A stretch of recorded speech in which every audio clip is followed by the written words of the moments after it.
My focus over the last few years really has been about delivering on the necessary skills and knowledge base for young people to go out and actually design and engineer buildings and infrastructure. You know, I was standing up on the mountain near where I live on Wednesday morning when the two fires were just going blazing, and it was blowing maybe 40, 45 knots. And I was thinking, like, there is nothing that anybody could have done when the wind is blowing 70 to 90. I mean, it is an unstoppable force of nature. Sure, there are lots of ways to mitigate the loss of these homes in the future, but it's expensive.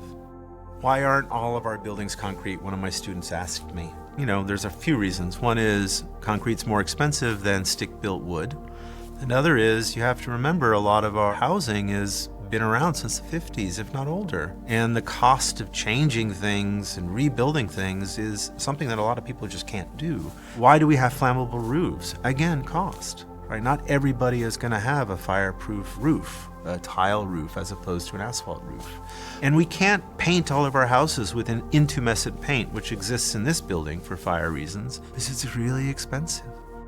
The cost of construction and the availability of construction labor is going to drive a lot of people out of the opportunity to rebuild because it's so limited and it's so expensive. In the graduate program is a focus on modular construction, so factory-built housing as a means to help with the housing crisis even before this happened. So maybe that's one of our ways forward, but it won't solve all of the problems by any means.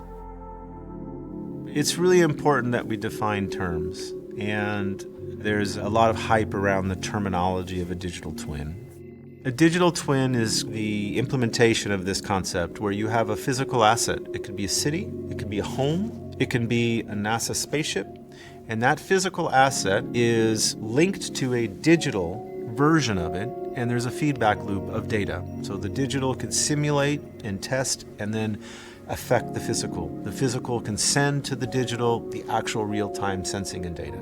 The real great value of these digital twins is that you can machine learn from this data over time. Tying that back to what's happened in Pacific Palisades or Altadena, you have to think of a digital twin at a much different scale.